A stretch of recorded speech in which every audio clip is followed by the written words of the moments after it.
Good afternoon, guys. What's going on? What's cracking? Before I get into this video, I wanted to say one thing. I do have all the new shirts up on the website. Everything's good to go. You can follow this link right here, or you can go down below in the description and click down there, and it'll take you right over the shirts. I also have hoodies, and I have new hats coming, some different designs. I want to try and keep this creative. I know you guys said you wanted shirts, you wanted all this stuff, so do me a big favor, show support for the channel. I don't really make money off YouTube anymore, so this is how I'm trying to support the channel, support the builds, and kind of do this kind of stuff and create content, buy new cameras. So when you buy merchandise, it allows me to buy new camera equipment, do better videos, do longer videos, and keep doing this more often. So thank you for your support, and now let's get to what you really came here for. All right, guys, so today I'm really kind of messing around with the brakes. Sadly, I have a bit of an issue. For the second time now, I am sending back, or no, I'm sorry, third time technically. This is the third time it's back at the shop. I had to send the front part of the rear calipers back. If you watch one of my previous videos, I went ahead and did the fronts, rebuilt them and did everything. I actually went ahead and rebuilt the back half of the rears, but the fronts, I got them back and I didn't get to record it last night because I took them right back so fast. They were junk. They were pretty much useless to me. What I mean that is, they were so bad, I was like, I can't believe they let this leave the shop. They took them back again. They're like, we're not sure what to do. It must be the material. Yet the fronts, which are the back half of the same material as the rears, and the rear half of the back ones are fine too. I personally think someone screwed up and doesn't want to admit it. There's two young guys that work there, and I think one of them screwed up pretty badly. In my opinion, like the casting got fucked up because they tried to sand it themselves. Yeah, and I think someone screwed up and they now realize it. My issue with this is these are not easy to come by and these are very expensive. If they were to like legit try to replace these are like 800 bucks brand new. Not a cheap item, and I doubt they want to replace them. So that's where we're at right now. I'm just cleaning them up, cleaning up the threads. They did do a very good job of that. They taped up all the threads, or they must have put a bolt or whatever, however they do it. They're a professional shop. So I'm just going over all that right now, making sure all the threads are still good. Once again, I am pretty excited that they actually did powder coat the end of the bolts, even though they'll kind of get messed up when I tighten them down. It'll keep these from rusting and running down the back. So that's part of the reason I wanted to talk to you guys today. The other thing I wanted to talk to you guys about is the YouTube call out. If you guys know, I am actually participating this time in the YouTube call out with this bad girl. So I will be racing in this year's or this month or whatever, how they want to do it, because I think they're gonna have multiple events. YouTube call out, it is April 29th, which you saw at the beginning of this video. And I'm very excited for this. I'm gonna have an official tent set up. I'm buying extra shirts, hats. I'm gonna be trying to do this right this year. I'm investing a lot of money in all this. I'm trying to create content for you guys that makes you want to come back and makes you enjoy this. I'm trying to create a culture around this, you know. I want to create the culture that, you know, in today's society, it's almost like you got to take your car to a shop, or you can't do this, that, or the other, or working your car is dirty.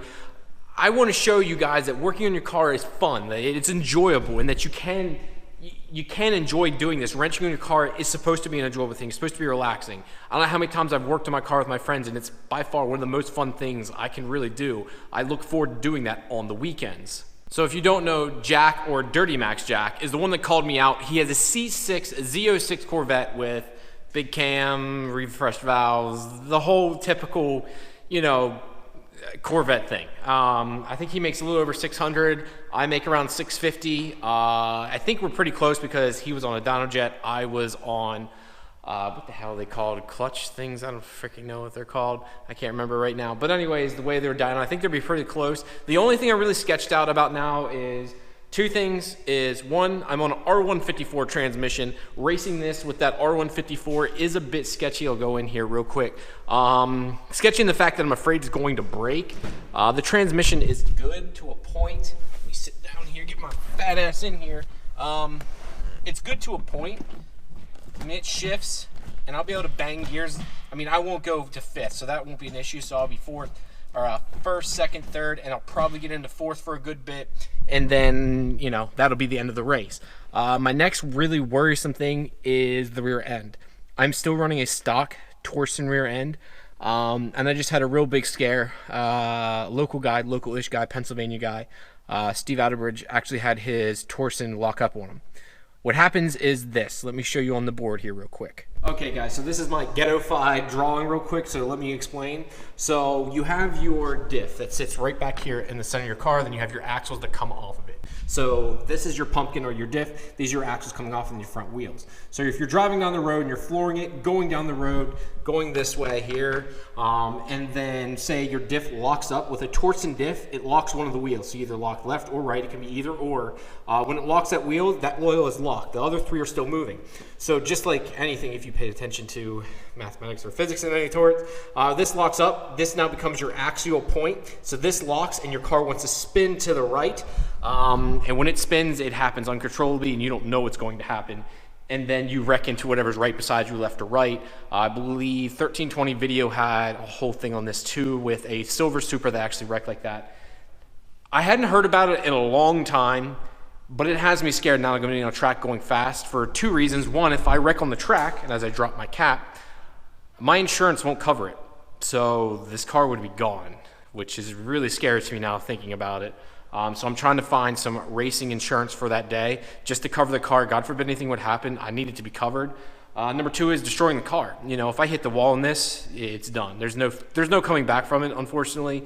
If I wreck it and the diff does lock up, something like that happens, I'm pretty much SOL. The car's going to be destroyed to the point that I'll probably have to use it for spares, or if they pay me out enough, I won't even get the car back and I'll have to start fresh again with a new left-hand drive and do everything, which I do not want to do. I've got a serious sentimental attachment to this car at this point, so I don't want that to happen. So that's definitely one of my fears with all this, and I know you're probably thinking, well, why don't you switch out, why do this? Well, it comes down to another thing, cost thing, and you're probably thinking, well, is it your car worth more? And it is, it absolutely is, but it's just a cost thing again, you know, to do the diff and do it right and everything, you're looking at $2,200, $2,300 to get a proper diff, send it to someone to do it because believe it or not, having your diff set up and doing it right, if you don't have it done right, it'll lock up on you. So that's another thing you have to worry about. Finding a shop that you fully trust and make sure that they do it right is another issue you've got to run into. So I'll be honest, I am a little scared now thinking about that. The racing part I wasn't so much about. I'm very confident driving the car fast for the most part. But the fact now of that issue coming up has me a bit worried. And yeah, I'm hoping nothing goes wrong. I hope everything goes smoothly. I'm hoping to make 2 to 3 passes. I think we're allowed to make up to total of 5 passes for the day. But the goal is to make 2 or 3 passes against Jack or whoever else wants to race and see what the old girl does. I'll have proper brakes on it now, so hopefully those will help me too. If God forbid anything goes wrong, I'll be able to lock it up pretty well. I don't have ABS on it, which actually in this kind of instance will probably be good because if the one wheel does lock up, I can lock up all the brakes and at least it'll just skid forward. And unless it had ABS, it would actually hop, which you wouldn't want in that scenario. So actually not having ABS for once is actually a proper and good thing. So I'm trying to stay positive though. I just got to mention that. I'm just being honest with y'all. But everything else in my mind should be good. Motor should be good. Like I said, the trans might be an issue, but shouldn't be for the most part. Maybe the clutch. But everything else should be good. I mean, anything can happen. You're drag racing. You're going to break things. Things are going to happen. I'm going into it going, okay, something could break. I'm not going into it like, nah, nothing's going to happen. Car's going to be perfect. No, I mean, a car is older. I built it myself in my garage. I'm not a mechanic, so shit can go wrong. I'm going to run 100 octane for the day to give me a little extra boost. And run a little bit safer. The car has been having a bad issue of creeping up on me. So the wastegate here hasn't been holding like it should, or I do have a vacuum leak somewhere. Unfortunately, I do not have a pump here. What am I saying? A pump? I do not have an air compressor. I don't have them here. I know I have all these other things, every power tool, every tool you can imagine, obviously. Looking at my garage here, I have every tool you can imagine, and I don't have an air compressor in here. I think mostly for the fact that I want to get a nice big one. I've got a 220 volt outlet there for a proper big air compressor, and I just haven't put one in yet. So that's one of the holdbacks. So I have to actually roll the car down to, luckily my neighbor 3 houses down has a massive one, not that it's needed, and we're just going to put some air through the system, and I'm kind of hoping it's somewhere else in the system, something's leaking, and I can have it welded or a new coupler or whatever fixed real quick. I'm hoping it's a simple fix. If not, then that's another issue. Like I said, I'll run 100 octane to try and keep it safe. I don't want to short shift it. The boost creep is bad. When I mean bad, like first second's not an issue. Second gear, it'll stay at like 18 PSI like if it has to. Third gear, it'll creep up to 24. And in fourth gear, it'll surpass 24 and the failsafe kicks in and shuts the car down. So that's something I do not want happening on the track. I want it to perform properly. So it's something I'm really going to have to watch after and make sure it doesn't happen. Just watching some Adam LZ right now too. Love watching this guy.